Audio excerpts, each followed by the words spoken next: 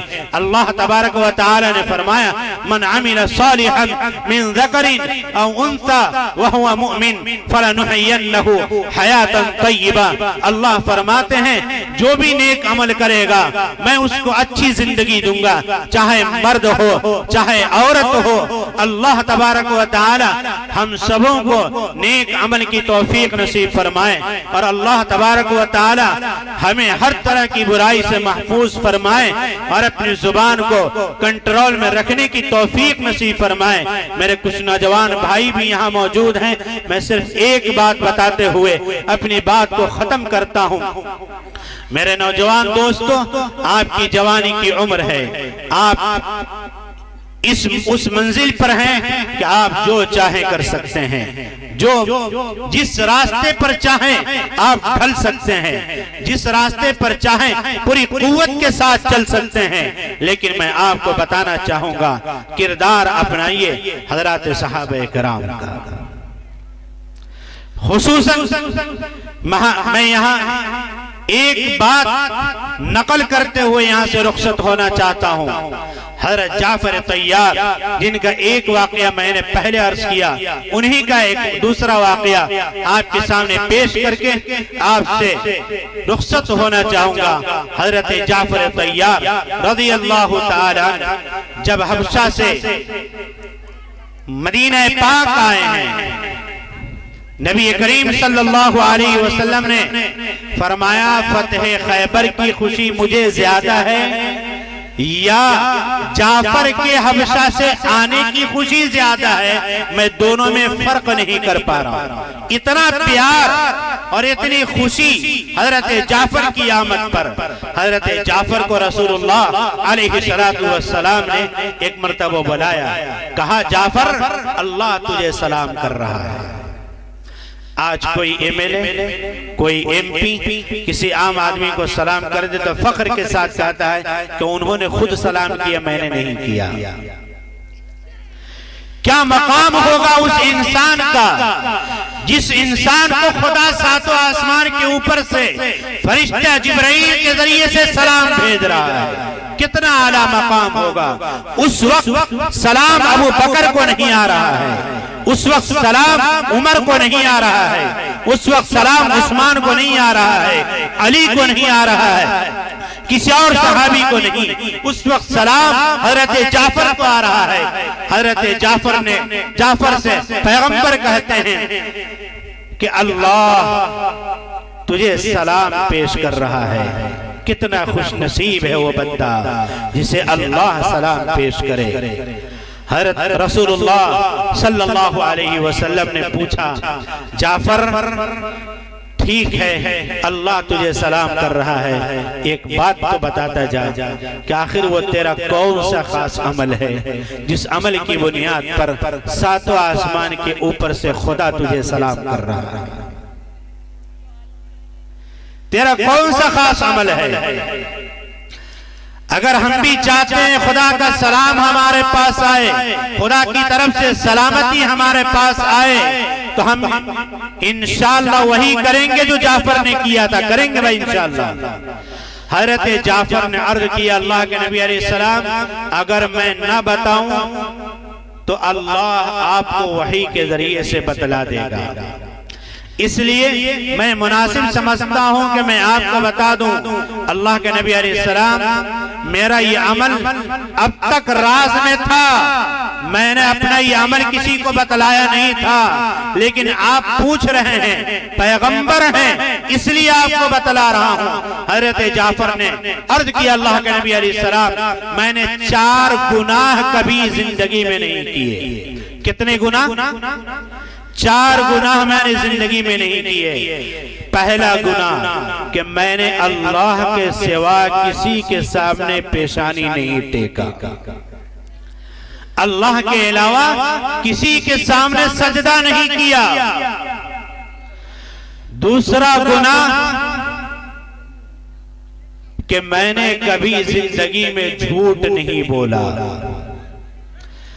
تیسرا گناہ کہ میں نے کبھی زندگی میں شراب نہیں پیا۔ چوتھا گناہ میں نے کبھی کسی عورت پر بری نگاہ نہیں ڈالی۔ اگر میرے سامنے سے گزرنے والی عورت میری عمر کی ہے، میرے ہم عمر ہے، میں سمجھتا تھا یہ میری بہن ہے، مجھ سے بڑی عمر کی ہے میں سمجھتا میری ماں ہے، مجھ سے چھوٹی عمر کی ہے میں سمجھتا یہ میری بیٹی ہے۔ جب انسان سامنے والی عورت کو اپنی ماں سمجھ لے، اپنی بہن سمجھ لے، اپنی بیٹی سمجھ لے، خدا کی قسم کبھی اس کی نگاہ پوری نہیں ہو سکتی۔ یہ طے کیجئے انشاءاللہ کبھی ہم اپنی نگاہ کو بری نہیں بنائیں گے، کسی بھی عورت پر بری نگاہ نہیں ڈالیں گے، اور ان چاروں گناہوں سے انشاءاللہ بچیں گے انشاءاللہ۔ وآخر دعوانا الحمدللہ رب العالمین۔